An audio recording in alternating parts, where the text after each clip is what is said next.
किसी पर्वत पर चढ़ने की बात हो या फिर जीवन में किसी विशेष लक्ष्य को प्राप्त करना हो, दोनों ही परिप्रेक्ष्य में तीन बातों का ये हमसे डिमांड करती हैं, तीन बातें ये हमसे मांगती हैं। सबसे पहले दृढ़ संकल्प शक्ति, तो दूसरा है हमारा धैर्य और तीसरा है हमारा समर्पण।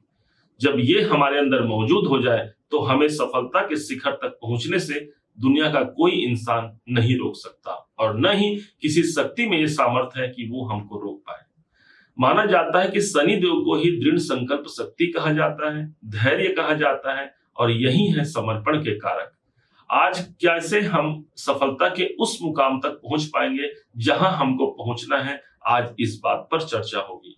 यूं तो हमने कई वीडियो देख लिए, कई प्रकार की जानकारियां ले ली कि शनि का अब अढ़ैया के बाद हमारे जीवन बहुत कुछ सुधरने जा रहा है, लेकिन आप तनिक विचार कीजिए। ज्योतिष के अनुसार माना जाता है कि शनिदेव जिस स्थान पर होते हैं उस स्थान की वृद्धि करते हैं, तो जहां पर इनकी दृष्टि पड़ती है वहां पर हमको चुनौतियां भी प्राप्त होती हैं। कहाँ आएंगी वो चुनौतियां और कैसे उसको बैलेंस करके हम उस मुकाम को पहुंच पाएंगे जहां तक हमको पहुंचना है। ध्यान रखिएगा, आज बात सफलता के शिखर की होने वाली है। आप आज जिस स्थिति में हैं उसको आप मानिए कि हम आज शून्य में हैं और कैसे इसी शून्य से हमको शिखर तक अगले 2.5 साल में हमको पहुंचना है, क्या युक्तियां हमको करनी होगी, आज इस बात पर चर्चा होने जा रही है। क्योंकि हर सिक्के के दो पहलू होते हैं, एक लाभ तो दूसरा हानि। जानकर ही हम उससे बच सकते हैं और उसके प्रभाव को कई गुना बढ़ा सकते हैं। इनके शुभ प्रभाव को समझिएगा। शनिदेव पंचम भाव पर इनका गोचर होगा। होने को तो ये अब एक ऐसे स्थान पर है, अपने शत्रु की राशि पर ये मौजूद रहेंगे। इतना आसान तो नहीं होगा शनि का अगला सफर 2.5 साल का। ये अपने शत्रु की राशि पर रहेंगे और पंचम भाव जिस स्थान पर ये है उस स्थान की वृद्धि भी करेंगे, क्योंकि इनका कारकत्व है कि जहां होते हैं उस स्थान की वृद्धि करते हैं।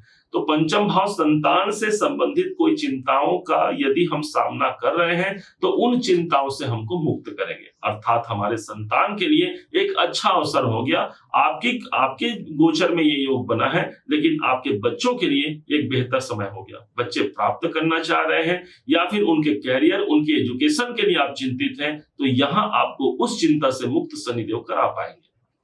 पंचम भाव जब जागृत हो गया, अर्थात प्रेम संबंधों में प्रगाढ़ता आएगी। आप जिनसे और जो आपसे प्रेम करते हैं इस समय पर वो भी प्रगाढ़ता की स्थिति को प्राप्त करते हैं। पंचम भाव को हमारा डिसीजन हम मानते हैं और इसलिए इस समय पर हम बड़े बड़े डिसीजन लेते हैं और उन जो हमने निर्णय लिया है उसके परिणाम भी हमको अच्छे ढंग से प्राप्त होते हैं, अर्थात उस पर भी हमको लाभ की संभावना कई गुना बढ़ जाती है। पंचम भाव ही वो स्थान हो गया जो आपको शेयर मार्केट से लाभ दिलाता है। शनि हमारा कर्म है और पंचम भाव शेयर मार्केट है। यदि आप काम भी शेयर मार्केट से जुड़ करके कर रहे हैं या ऑनलाइन गतिविधियों से संबंधित काम कर रहे हैं तो आपके लिए जून 27 तक का समय, जब तक शनिदेव पंचम भाव पर रहेंगे, किसी वरदान से कम मत समझिएगा। अब ये तो हो गए इनके शुभ प्रभाव। अब कहां पर हमको ध्यान रखना है इसको भी समझिए। 3 पड़ाव हमको प्राप्त होंगे और इन तीनों पड़ावों को क्रॉस करके हम उस आज शिखर तक की यात्रा को कंप्लीट करने जा रहे हैं। जो सबसे पहला पड़ाव होगा वो होगा शनि के पास जो प्रथम दृष्टि है और वो है इनकी तीसरी दृष्टि जो पड़ने वाली है सप्तम भाव पर। सप्तम भाव पर इनकी दृष्टि का पड़ना अर्थात व्यापार बिजनेस में उन्नति का मार्ग हमको देखने को मिलेगा। दाम्पत्य जीवन में भी एक प्रगाढ़ता आएगी या फिर ये कहें लंबे अवधि तक चलने वाले शनिदेव हैं। कोई शादी संबंधी, कोई विवाह संबंधी हम कोई कार्य करना चाहते हैं तो वो यहाँ पर संपन्न होंगे। लेकिन शनिदेव किसी भी इवेंट को डिले करते हैं, विलंब करते हैं। ध्यान से समझिएगा, अर्थात विलंबता कहाँ आ गई, मेरे सप्तम भाव पर आ गई। कार्य होगा लेकिन रुक रुक कर अवरोध की स्थिति बन जाएगी। कैसे इसको सॉल्व करना है तो ध्यान दीजिएगा। सप्तम भाव जो होता है वो हमारे मित्रों का होता है, इसलिए अपने मित्रों के संग अपना संपर्क अच्छा रखें। शनि कर्म है, कोई बिजनेस डील भी हो सकता है, कोई नए पार्टनर की प्राप्ति हो सकती है। सप्तम भाव को नियंत्रित रखने के लिए कहा जाता है अपने जीवन साथी और जीवन संगिनी के संग आपके रिलेशन बड़े मधुर होने चाहिए। अगर आपने उसे सही रख लिया, एक दूसरे को समझ लिया, एक दूसरे से प्रेम को आपने कम होने नहीं दिया और सामंजस्य बैठा करके यदि आप आगे बढ़ गए तो निश्चय मानिए शनि की तीसरी दृष्टि पड़ रही है, इनका भी वादा है कि आपको व्यापार में, आपके कर्म क्षेत्र में ये आपको बड़ी उन्नति दिला पाएंगे। और इस प्रकार हमने पहले पड़ाव को क्रॉस किया, सिर्फ अपने दाम्पत्य जीवन को सही रख के, अपने मित्रों से एक सही रिलेशन रख के हमने प्रथम पड़ाव को क्रॉस कर लिया और उस सफलता के शिखर की यात्रा को हमने एक क्रॉस कर लिया। दूसरा पड़ाव जहां पर आएगा वहां होगा शनि की जो 7वीं दृष्टि है वो 11वें घर पर पड़ रही है। 11वां घर बहुत सारी इनकम की स्थिति को जन्म देता है, बहुत सारी इच्छाओं को दिखाता है। बड़ी बड़ी हमारी इच्छाओं की पूर्ति बिना 11वें भाव के समर्थन के प्राप्त हो ही नहीं सकता। अब यहाँ पर शनि की दृष्टि आ गई, शनि हमारा कर्म है और एकादश भाव हमारी इच्छाओं की पूर्ति है, अर्थात बड़े बड़े इच्छाओं की पूर्ति ये आपको करा पाएंगे। अब लेकिन शनि को डिले कहा गया है, अर्थात उन इच्छाओं की पूर्ति में हमें विलंब भी देखने को मिल सकता है, रुकावटें भी आ सकती हैं। काम तो होगा लेकिन कुछ विलंब के पश्चात वो बड़े लाभ की संभावना भी हमको बनने वाली है। इसलिए जुड़ जाइए आप 11वें घर से। शनि को ड्यूटी कहा गया है ना, अर्थात हमको जो ड्यूटी मिला है वो 11वें घर की ड्यूटी मिली हुई है इस 2.5 साल के समय में। 11वां घर होता है हमारे बड़े भाई बहनों का, तो उनसे संपर्क अच्छा रखना, उनसे संबंध अच्छा रखना, किसी प्रकार से मन मुटाव की स्थिति मत आने देना। 11वां घर सोशल सर्कल का होता है, इसलिए अपने मित्रों से जो समाज में जहां पर जो बुराइयां हैं, जो कुरीतियां हैं या जहां पर समस्या है, यदि उन समस्याओं का हम समाधान कर पाते हैं तो हाँ, हमने 11वें भाव को एक्टिवेट किया है, यहाँ के नेगेटिव परिणाम नहीं मिलेंगे और मेरी सफलता शीघ्र अतिशीघ्र मुझ तक पहुंच पाएगी। इसलिए 11वें घर से जुड़ करके रहिएगा, सोशल सर्कल समाज से जुड़ करके रहिएगा। जहां पर भी आपको लगता है सेवा की भावना मुझे जागृत करनी है, आप वहां सेवा अपना दीजिएगा। निश्चय मानिए किसी मंदिर में, किसी स्थान, देव स्थान पर, किसी गुरुद्वारे में यदि आपने अपना सेवा प्रदान कर लिया तो शनि कर्म है और गुरुद्वारा या हमारा मंदिर जो है वो धर्म का स्थान है। पंचम भाव से शनिदेव की दृष्टि है, आपके लाभ के मार्ग कई गुना ये स्थिति को जन्म देगा, बढ़ा देगा। अर्थात सफलता के शिखर तक पहुंचने के लिए ये दूसरा पड़ाव है जिसको हमको क्रॉस करना है, और जो आपको अभी तरीका बताए या उपाय बताए उसके माध्यम से हमने बड़े लाभ के अवसर को जन्म दे दिया।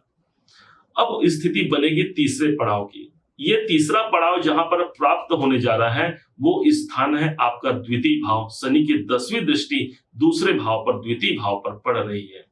ये स्थान पैसों का होता है। एक तरफ तो शनिदेव ने इनकम भाव को तो देख ही लिया, दृष्टि दे ही दिया, तो दूसरे तरफ इनकी जो दृष्टि पड़ी वो हमारे धन भाव पर पड़ी। इससे बड़े धन लाभ का अवसर ये अगला 2.5 साल आप तक पहुंचा सकता है। कितना आप धन प्राप्त करेंगे ये आप पर डिपेंड करेगा। शनिदेव कर्म के कारक हैं, कर्म के माध्यम से आपकी इच्छाओं की पूर्ति और साथ ही साथ बड़े धन लाभ के अवसर आपको जोड़ जाते हैं। अब कहां पर हमको समस्या आएगी? दूसरे भाव अर्थात हमको पैसे का लेन देन बड़े सोच समझ के करना है। पैसा किसी को देना है या किसी से लेना है तो हमको बड़े विचार विमर्श करने के बाद ही अपने धन को कहीं पर लगाना चाहिए। द्वितीय भाव हमारे कुटुंब का होता है, हमारे परिवार का होता है, इसलिए कौटुंबिक जनों से अपना संपर्क, अपना संबंध अच्छा रखें। ध्यान रखिएगा, शनिदेव सिर्फ कर्म के ही स्वामी नहीं हुए, शनिदेव सब उन कर्मों में इनका आधिपत्य है जो हमारे जीवन में हमको चलने के लिए आवश्यक होता है। अर्थात जो लोग हमसे जुड़े हैं उनके संग यदि हम अपना कर्म सही रख पाते हैं, शनिदेव कर्म के ही देता है। राजा को रंग और रंग को राजा शनिदेव ही बना पाते हैं। द्वितीय भाव हमारी वाणी का होता है ना, इसलिए कभी भी अपने वाणी में आप कर्कशता लाने का प्रयास मत कीजिएगा।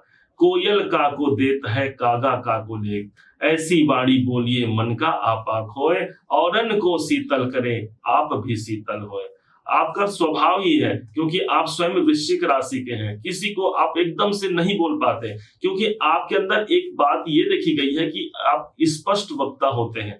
कभी कभी ज्यादा स्पष्टता के कारण हमको शत्रुता मोल लेनी भी पड़ सकती है, क्योंकि हमारी भावनाओं को तो सामने वाला समझेगा नहीं ना, जिससे कारण यदि हमने सच भी कहा लेकिन वो स्पष्ट बोल दिया, जिससे कारण से परेशानियां आ सकती हैं। इसलिए हमको अपने वाणी को नियंत्रित रखते हुए अपने मधुरता को कायम रखना होगा। द्वितीय भाव हमारी वाणी है ना, इसलिए ध्यान रखिएगा अपनी वाणी से जो भी नकारात्मक शब्द है आपको अगले 2.5 साल में निकालना ही नहीं है, यदि आपको शून्य से शिखर तक की यात्रा को कंप्लीट करना है। द्वितीय भाव वाणी है, बारंबार यदि इस वाणी से जो चीज बोला जाए वो सिद्ध हो जाता है, ऐसा अनेक बार अवचेतन मन की शक्तियों में इसे बताया गया है। इसलिए अपनी वाणी से सदैव सकारात्मक शब्द बोलिएगा। निश्चय मानिए इससे हमने अपने सेकंड हाउस को एक्टिवेट कर लिया। जो धन संबंधी जो परेशानियां आनी है, जो कुटुंब संबंधी परेशानियां आनी है, उसको क्रॉस कर गया, उसको हमने दबा लिया और यहीं पर बड़े धन का साम्राज्य हमने प्रारंभ कर लिया, प्राप्त कर लिया। इस प्रकार से हमको शनि को मेंटेन करना है। अब इस वीडियो को हम यहीं विराम देते हैं। उम्मीद है आप सबने इसे समझा, आप सबने इसे जाना। यदि आपने इसे समझा है, जाना है, मेरे समझाने का प्रयास यदि आपको सार्थक लगा हो, मेरे समझाने का तरीका यदि आपको सार्थक लगा हो, तो हर बार की भांति इस बार भी अपना प्यार भरा लाइक और कमेंट करना कभी मत भूलिएगा। और हाँ, यदि अभी तक आपने चैनल को सब्सक्राइब नहीं किया है, सब्सक्राइब जरूर कीजिएगा। पुनः एक बार फिर आप सभी का दिवस बहुत मंगलमय हो, इन्हीं शुभकामनाओं के साथ। जय शनिदेव, जय श्री राम।